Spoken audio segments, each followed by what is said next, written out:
Welcome back.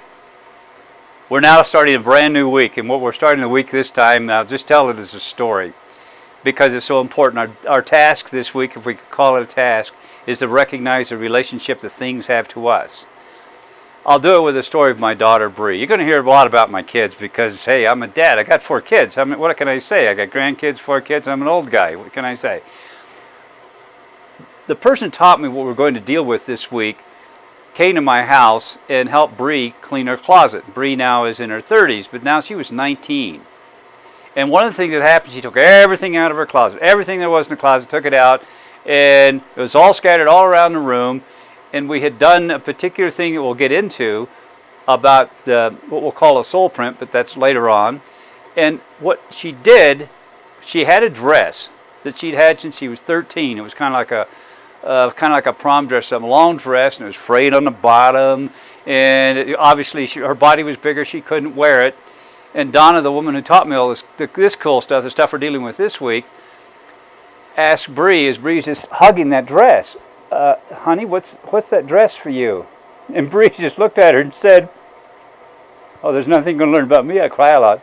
Is if I give this dress up, I give up my childhood."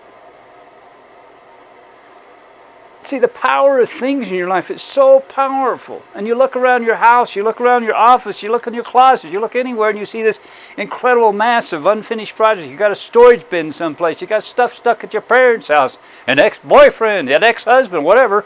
There's stuff scattered everywhere, and you're connected to that stuff very powerfully. Now the task is, how do you clean all this stuff out?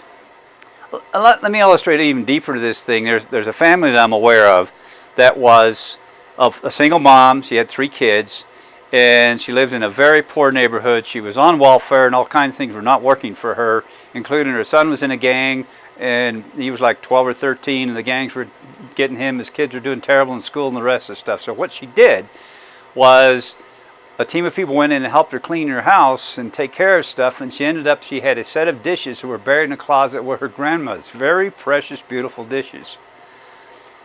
And she decided she would bring that beauty to the table every night.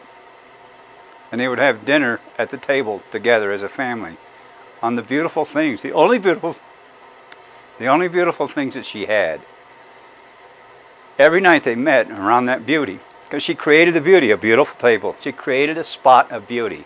And having done so, what started to evolve was people began to come from their own beauty. The boy dropped out of the gang stuff he was doing. The grades went up in the kids. She eventually found a job, and she started moving off of welfare, all because of dishes. I think the whole story this week is about what's in your life that's just stuff. And Noam has a great story about stuff he's going to share with you.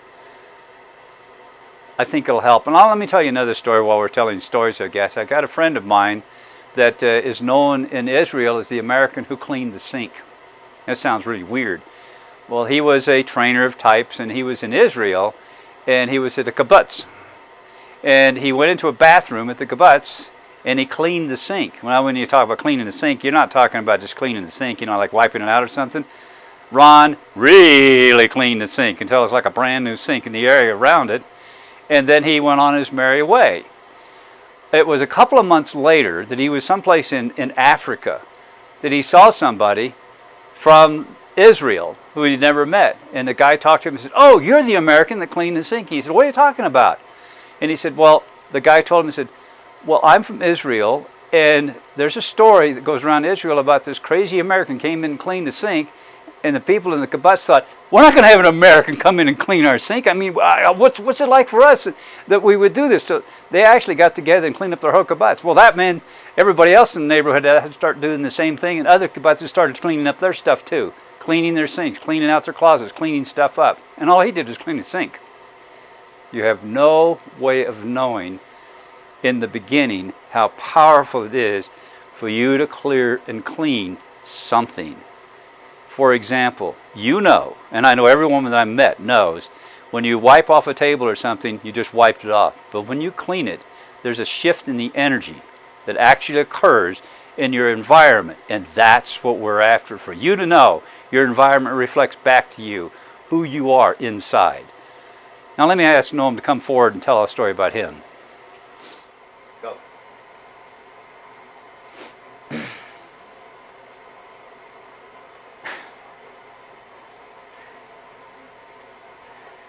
George Carlin, the stand-up comedian, has an amazing skit called Stuff.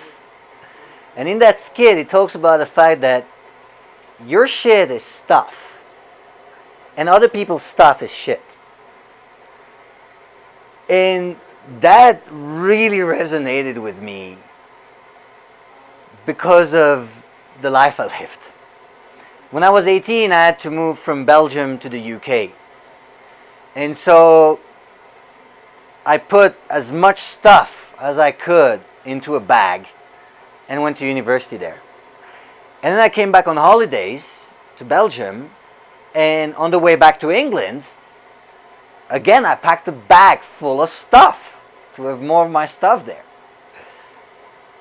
And then I did that again in my second holiday, and I brought more stuff with me to England. And at the end of my 2 years, I had to go back to Belgium. But I had too much stuff to take on one plane, so what I did is that I put those stuff in storage at a friend's house. And then 6 months later, I moved to Poland. And the same story happened. I packed a bag of stuff.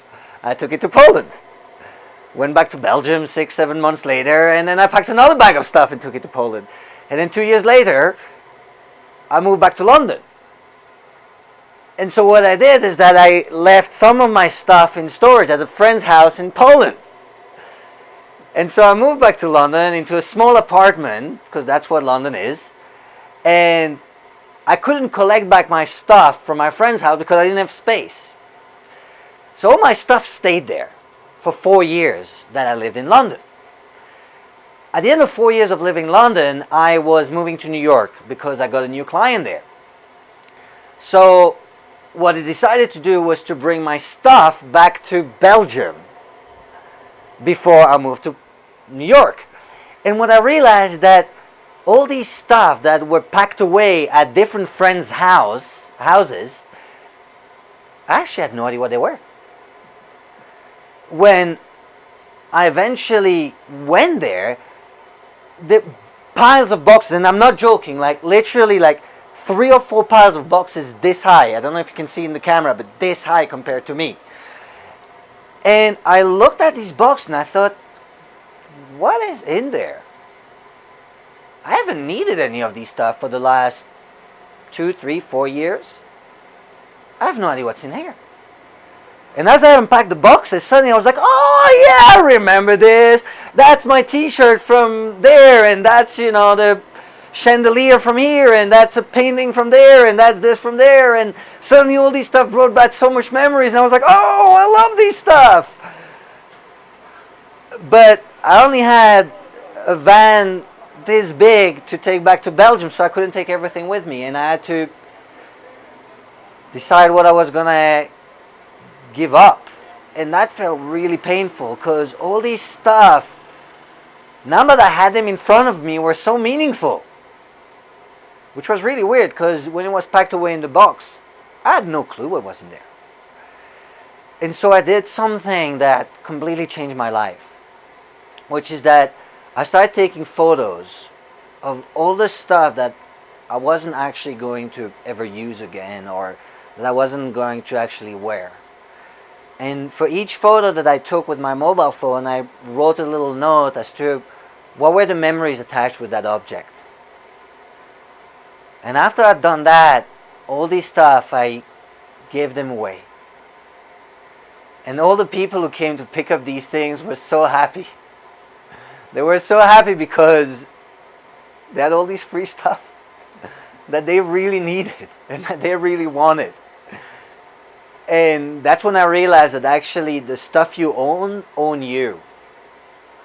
And the real value in the stuff you own is actually the memories of them.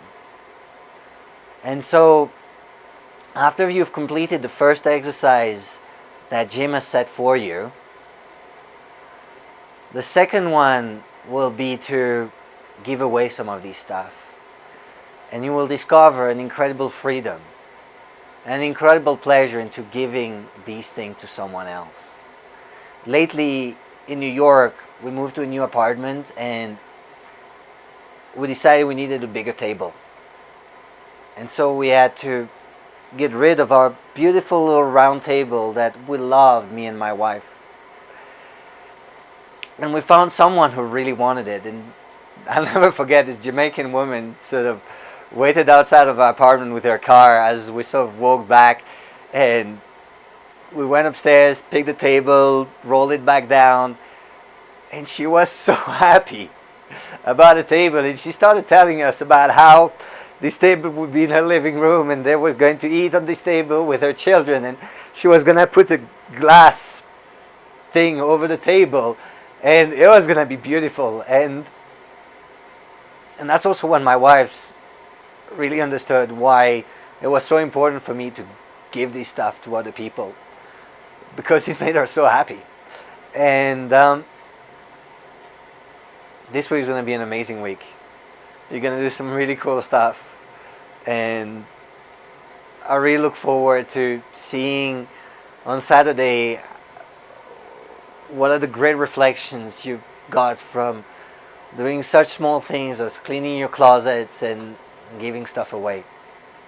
I look forward to seeing you next week to explore another aspect of how to, and I look forward to seeing you next week to explore another aspect of the art of creating a magical life.